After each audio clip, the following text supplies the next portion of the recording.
we can talk about something that will unite every single one of us in the building, and I would suspect most of Lions fans.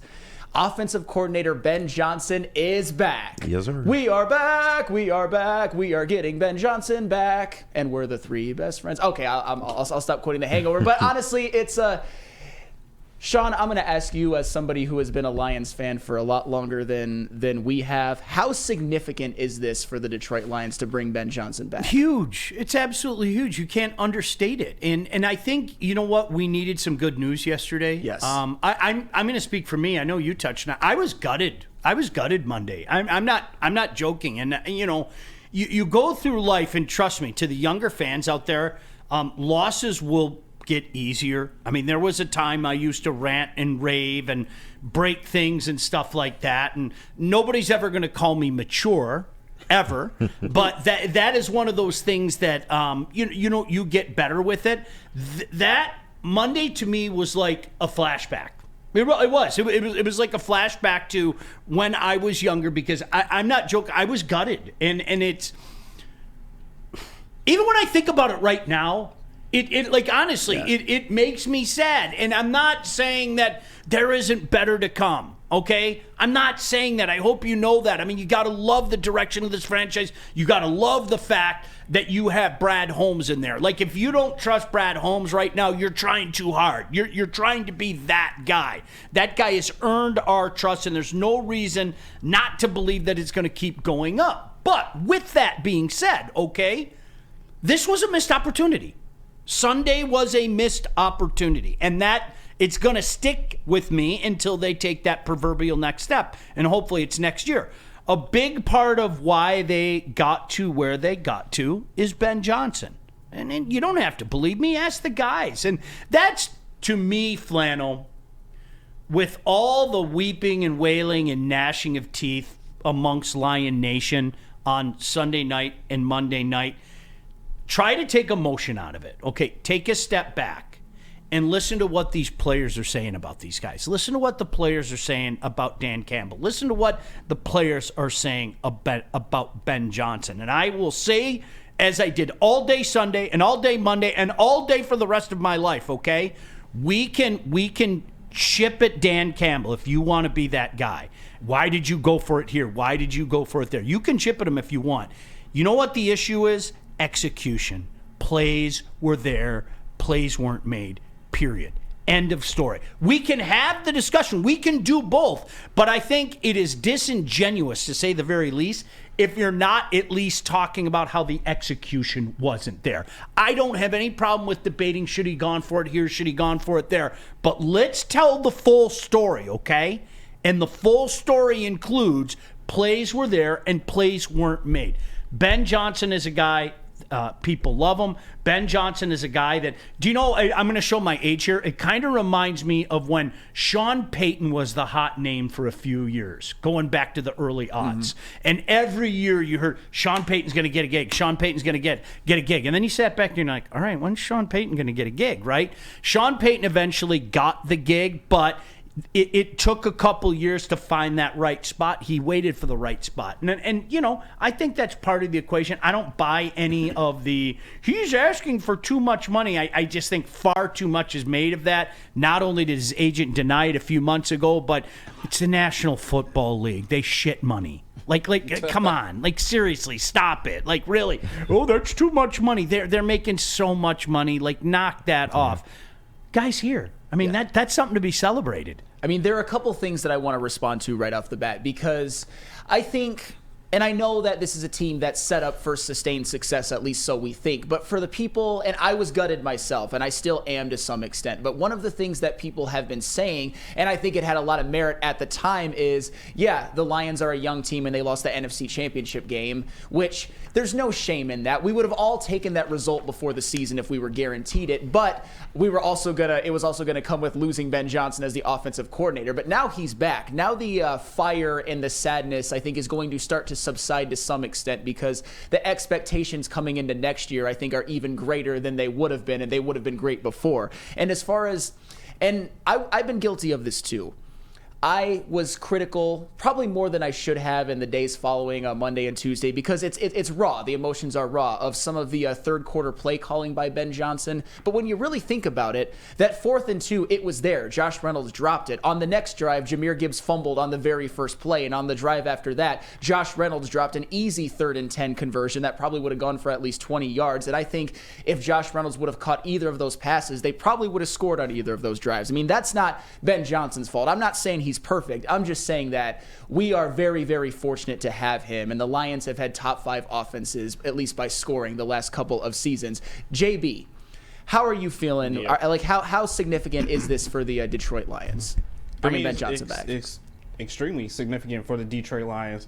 Obviously, having him come back, he realizes that, you know what, he wants to see what Brad Holmes can do once again in the draft and see how he can improve this team. And also, I kind of feel like he's a little upset with himself and the play calling, as you guys said, from Sunday. Like, he wants to improve. He wants to do better. He wants an opportunity for the Detroit Lions to actually make it to the Super Bowl. And I think that's why he's coming back right now, that he still has a lot more to prove, and he's not giving up on this team. And, hey, I'm glad that he's back.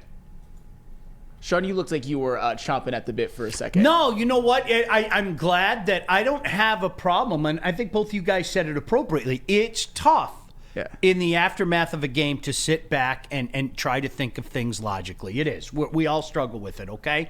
But if we're going to have that conversation, you have to look at both sides of it. And I think you did right there. You know, I don't have a problem if you say, man, I might not have called that, but make sure you include Josh Reynolds dropped the pass. Not once, but twice. Make sure that you include that, you know, Gibbs. And I'm like, for Gibbs, this doesn't change anything for me. It just doesn't. Sorry. I think the kid was a stud. I think the kid surprised a lot of people out there that were weeping and wailing and crying their eyes out when he was drafted. But you have to tell the same story. And I'm going to echo what you said. It would be so easy today to sit up here and go, don't worry.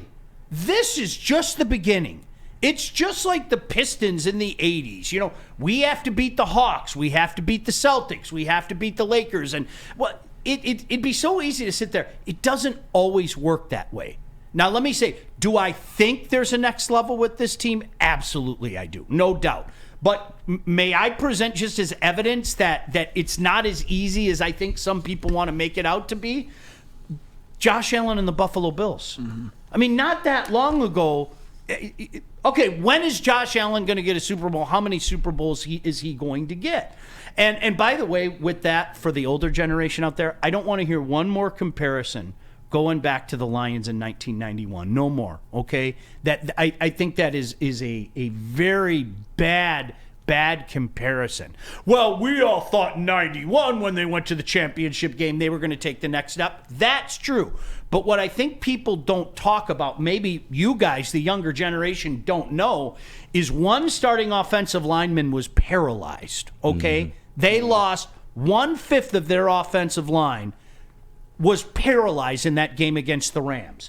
Another 1/5 of that offensive line was killed by a truck on his own front lawn 6 months after the season. Yeah. It's not exactly the same thing. When you take 2 cogs off your offensive line, 2/5 of an offensive line that so many people, including yours truly, thought, hot damn, it's finally together. Yeah. And tragedy strikes both of them. We'll never know what might have been had Mike Utley and obviously Eric Andelsek not happened. That was a huge factor in regards to the Lions perhaps not getting to where they all thought. The pieces are in place. It's time to take the next step. Oh, it most certainly is. And we're gonna talk about that a lot more in terms of like what their goals are for next year, what the ceiling for this offense is for next year with Ben Johnson coming back. And Kenji, I know you got to react more in real time last night, but how big of a deal is this for the Lions to be able to retain Ben Johnson, especially when nobody really thought that they would? Yeah, seriously. It's a sigh of relief, man. And I do think the loss definitely influenced his decision,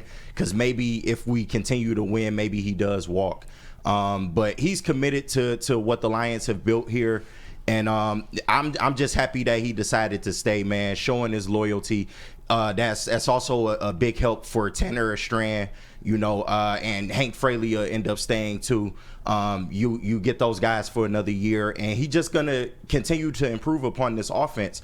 But one thing I do want to implore is the third quarter play calling. I do think he needs to improve in that area, because if we're just talking about the postseason, fine, but this has been a season-long problem for Ben Johnson, and I would definitely like to see him going forward work on that. I know it'll probably come with more experience, but I'm just looking forward to what more kind of intricacies he'll add to this offense.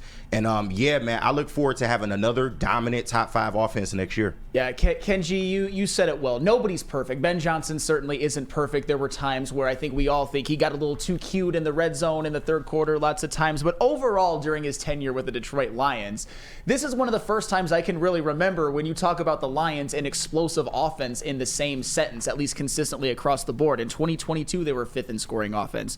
In 2023, they were again 5th in scoring offense. And in 2021, after Anthony Lynn was let go and Ben Johnson was elevated to passing game coordinator and him and Dan Campbell worked in conjunction, their offense took off. Jared Goff started his run that he's still on. Amon-Ra St. Brown started the run in which he eventually became a first-team All-Pro wide receiver. You look at the offensive line, although that's not all Ben Johnson, Hank Fraley has a lot to do with that. The offensive line is now the best in the league. You look at David Montgomery playing the best football of his career with the Lions, with the most talent offensively, but also with Ben Johnson. You look at Jahmyr Gibbs, once he got going, had a phenomenal rookie season. Sam Laporta had one of the best rookie tight end seasons ever. And I know that either of those two guys were probably going to be really good players, but they thrived in ways that I think really unlocked them in the Ben Johnson system. You even look at Josh Reynolds, who came to Detroit in 2021, and ever since then, the NFC Championship game drops notwithstanding, has been valuable and played the best football of his career. And you even look back to a guy last year who we've forgotten about now, Jamal Williams had the best season of his life in this Ben Johnson offense. So